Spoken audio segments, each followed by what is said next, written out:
Amici di Fanner, benvenuti al Palatuliv, la 13ª giornata del campionato di Serie B della Lega Calcio al 5. In campo c'è la prima della classe, la Capitolina Marconi, che vuole confermarsi sempre di più prima di questo girone. L'avversario di oggi è il Virtus Fondi, un avversario ostico che viene da 2 vittorie consecutive. Gli animi. Pallone giocato dietro, ma ha capito tutto Taloni. Attenzione alla possibilità di contropiede per la Capitolina Marconi, tocca per Reali. Reali ancora dietro per Taloni. Taloni! Il capitano Taloni! 1-0 per la Capitolina Marconi quando manca 1 minuto e 47 alla fine del primo tempo. L'ha sbloccata il numero 10. Che va a scambiare ora Concioli, perso il pallone. Attenzione, possibilità per Angelini che mette in movimento Reali. Reali per Angelini! Tirato giù per la maglia, arriva il cartellino giallo per l'autore del fallo. Fischia l'arbitro. Angelini non sbaglia. 2-0 in 1 minuto. La Capitolina Marconi realizza 2 gol e si porta sul doppio vantaggio sul finire del primo tempo.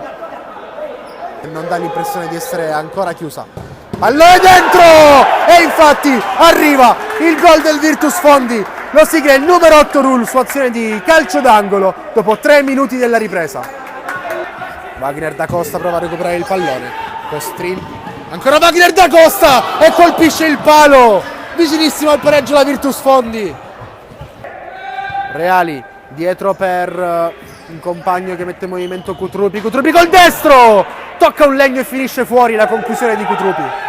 Pallone, Cutrupi davanti al portiere, prova a metterlo dentro. Ugherani è arrivato con leggero ritardo. Possibilità dalla parte opposta per Everton. Everton! Il 2-2 del Virtus Fondi sul pallone perso dalla Capitolina Marconi. In contropiede Everton fa 2-2 dopo 10 minuti della ripresa. Carambola sulla quale interviene ora Cutrupi. C'è il tocco col braccio di Leonaldi che commette una grossa ingenuità. È già ammonito il numero 12. Attenzione perché l'arbitro lo grazia. No, arriva il giallo per Leonaldi che era già ammonito e si prende il cartellino rosso. Veramente un'ingenuità clamorosa da parte del numero 12 della Capitolina Marconi. Contropiede del Virtus Fondi, pallone dentro per Olleia. Olleia calcia addosso a Ugherani. Non è finita l'Oasses col sinistro. L'Oasses, il 3-2 del Virtus Fondi che completa la rimonta. Un secondo tempo fantastico da parte della formazione ospite e ora ci sono 7 minuti ancora da giocare. Puntano un avversario, va via bene il numero 16, serie di rimpalli, sfera che rimane lì. Attenzione che arriva il fischio dell'arbitro. Arriva il fischio dell'arbitro, il secondo giallo per Everton, già ammonito, e arriva il rosso anche per il numero 10. Secondo calcio di rigore per la Capitolina Marconi. Parte Cutrupi, Cutrupi spiazza De Paula e fa 3-3 il boato del Palatuliv per il pareggio della Capitolina Marconi.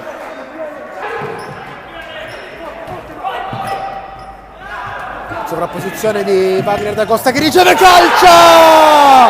E il pallone che passa sotto le braccia di Blasim.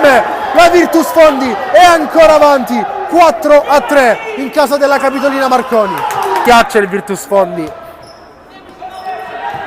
per coprire il vantaggio.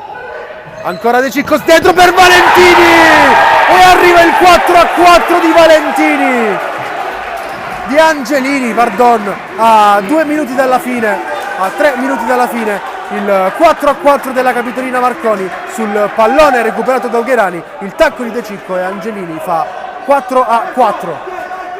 Dietro per Angelini. Angelini prova a liberarsi di un uomo e Wagner da Costa che non solo recupera il pallone ma guadagna anche il fallo e costringe Angelini a prendersi il cartellino giallo.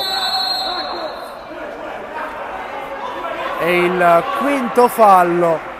Qualche parola di troppo da parte di Angelini che incredibilmente si prende il cartellino rosso e finisce anzitempo la sua partita. Il primo giallo è arrivato per un fallo ai danni di Wagner da Costa, il secondo è arrivato per proteste, tutto nel giro di pochi secondi. Finisce qui la partita di Angelini per Rul che prova a girarsi, suona la sirena.